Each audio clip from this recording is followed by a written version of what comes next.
Hi, this is Colleen from Keeping the Peace Defensive Handgun Training for Women. Today we're going to be doing a video on how to clean and care for your 6-hour P938. I've only had this gun for 3 or 4 days. This is the extreme model. So far it's doing extremely well. It's got about 250 rounds through it. No malfunctions yet, and hopefully that'll be none, period. And let's get started on how to clean and care for it. Here we go. Here's the SIG P938. It is empty.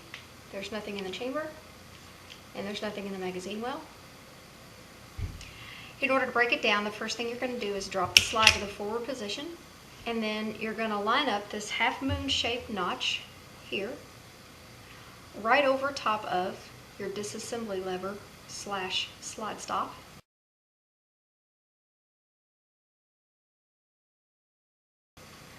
And I like to grip it as if I'm going to fire it, but wrap these 2 fingers around the top of the slide. Use the one hand to press it to the rear and hold it in the right position. Use the other hand to press the back side of the lever.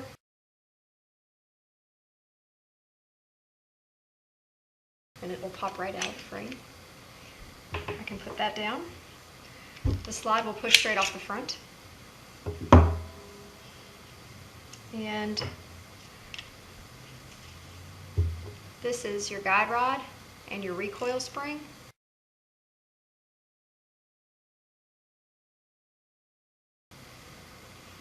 It's a little snug, so I like to take one of these little Brownells gunsmithing tools, just get right under there, help to pop it out. And you'll want to kind of pinch it so that you don't let it fly across the room. So there's the guide rod, there's the spring. The manual says to make sure that you pay attention to your recoil spring. One end is supposed to be a little bit more snug on the guide rod, and to me it's extremely difficult to even distinguish that. Honestly, they both feel almost equally snug, so it's just really difficult to tell. But if you can feel a difference, I think this end is more snug. What I have done is taken a paint pen, a Sharpie paint pen, and I've actually just put a little bit of paint on one end.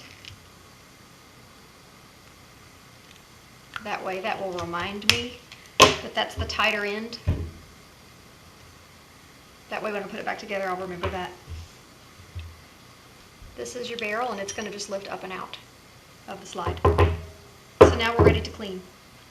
The first thing I like to do is take cleaner, and I use Q-tips for this. So I'm just going to saturate the end of a Q-tip. And I'm going to take my slide, and I'm just going to wet down the areas that get the dirtiest. You've got metal rubbing on metal in these rails of your slide, so that gets pretty dirty. So I'm just kind of soaking this down with some cleaner. All of these little grooves in here, I'm just going to soak them down. As you can see, a lot of dirt's coming off of this, and I've probably shot about 100 rounds through it since the last time I cleaned it. A little bit more cleaner. This time I'm going to do the bolt face, which is this section here where your firing pin comes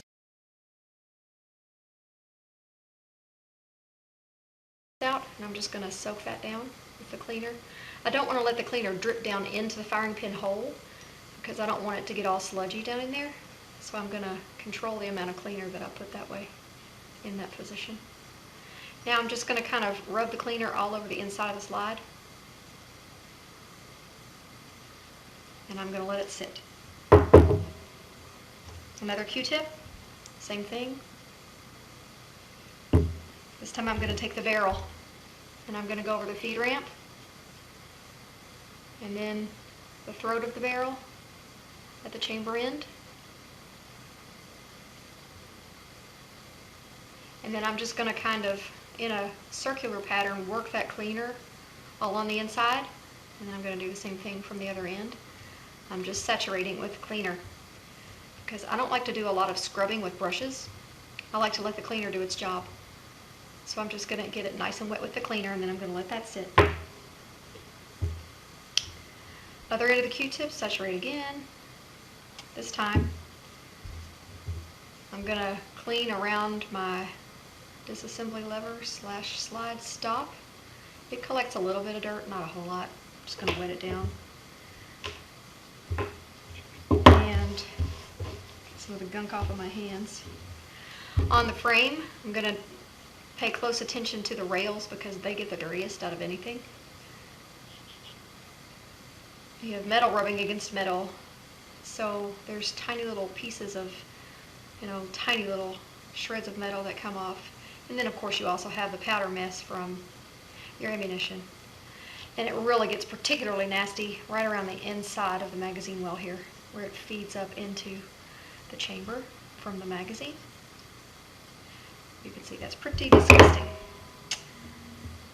And I'm just going to get another Q-tip, and I'm going to continue to work around that same area. I'm just wetting it down really nicely. I like to drop my hammer forward so that I can also clean in behind my hammer, because when I carry daily, which I do, there's just a lot of fuzz and lint from your clothing that likes to settle in behind your hammer, so I always like to get in there.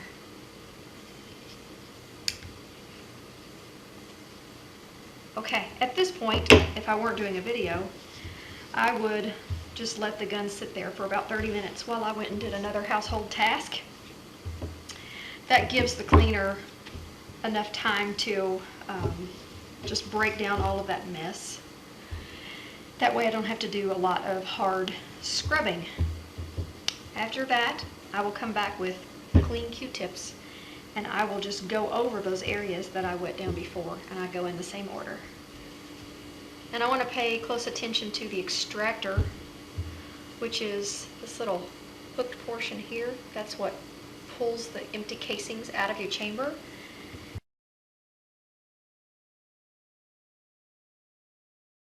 And if you let it get gunky underneath your extractor, sometimes it will not pull them out well, and you'll end up with failures to extract. And I don't want any failures at all, so always make sure that I'm careful about getting underneath my extractor.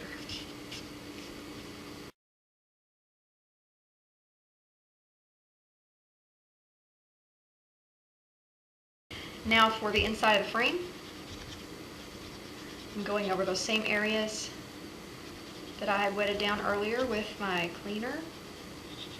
Just the rails, and then this area right around where the magazine feeds up into the gun. And I'll show you that real quickly. That's where the magazine sits. And this is where your barrel would be sitting, right here.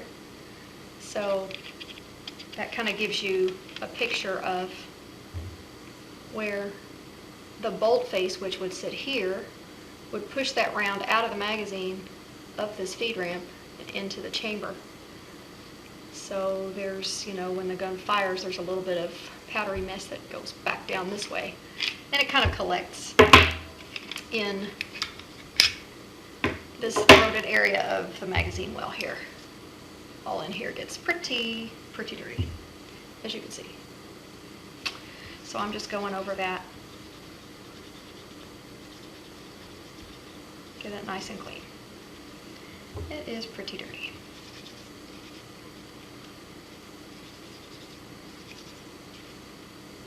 I'm just going over the rails. In my ejector, this is my ejector here.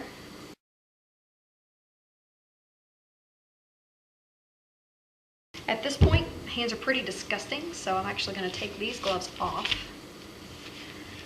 because I'm getting ready to handle a clean gun. So I want to start over with a new pair of gloves.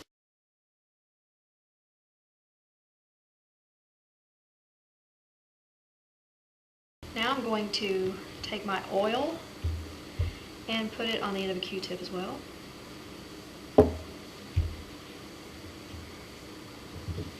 And you're going to be able to see on the inside of your slide the places where the frame rubs against the slide. And that's where you're going to want to put the oil. I generally put a little skiff right across here, just right across there, and then actually in the rails themselves, straight down. Okay, and right here where the barrel links up with the slide,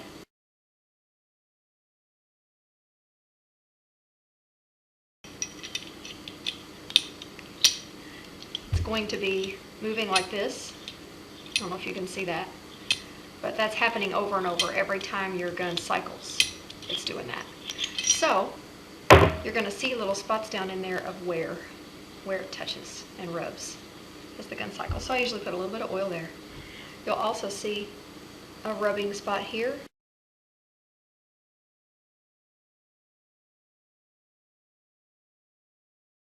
So I just put a skip of oil right across there. Generally, you'll also see that as you start oiling your gun, you're going to pick up dirt that you didn't think you had left behind. So you're going to get a little bit more off of there. I'm going to just put a tiny bit of oil on the corresponding parts of my barrel that rub, and it's really going to be these hard line points, just a tiny bit. It doesn't take much, just where it links up. On the frame, I'm going to just go right across the rails here, and then on the sides where it rubs. And I like to put some just on the back side of my hammer that's going to smack against the back of the firing pin. That's all I do there. And now it's time to put her back together. So you're going to take your slide portion, you're going to take your barrel and just slide it right down in, and it will fall into place. You're going to want the link up part facing down if you were to put it right side up, okay?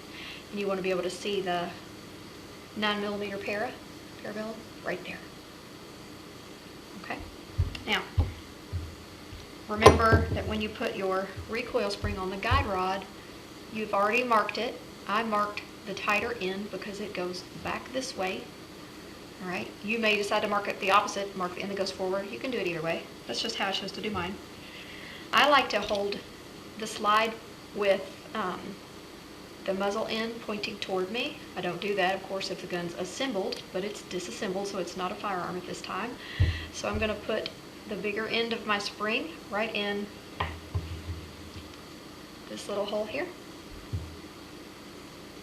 And the hard part is you want to compress the recoil spring without bending it. So that's the tricky part. So I like to put my hand around it to help guide it. And keep in mind that if you let go of your guide rod, it will fly across the room. I'm just going to compress it until I can press the guide rod in behind the link up. It should look like that. Make sure that the U shape is facing down toward the barrel. Then I'm going to flip it and feed it onto the rails. Okay. And you're going to notice that your ejector is in the way.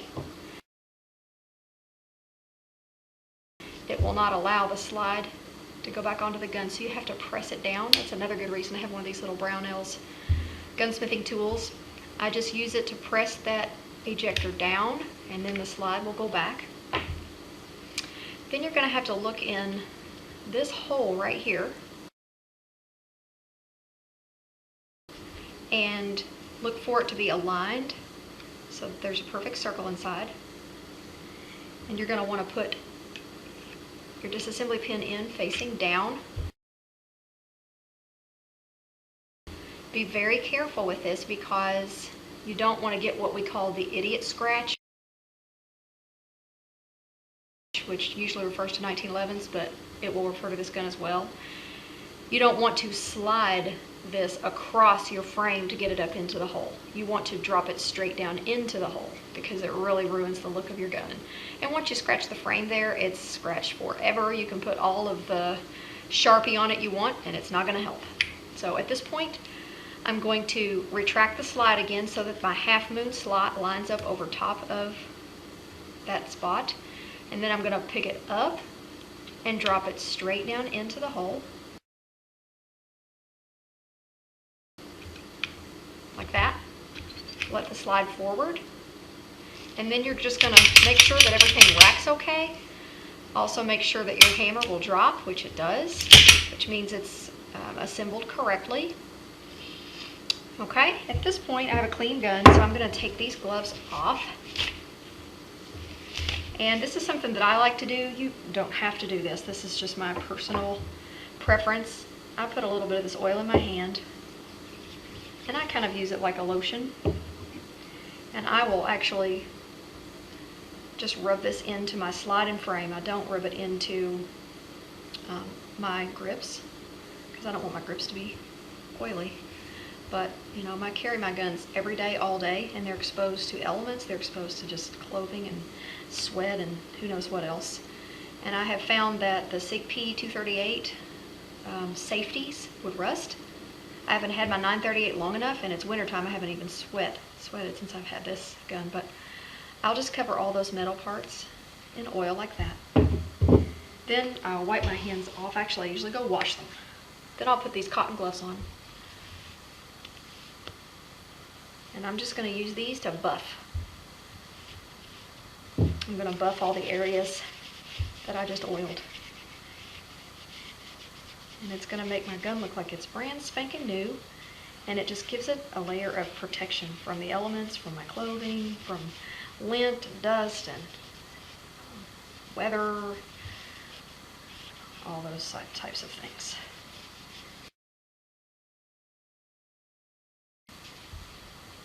This will keep your gun looking brand new. I do this to my 1911s too. Okay, so the SIG P938 is buffed, and action is smooth, and it looks beautiful, clean as a whistle.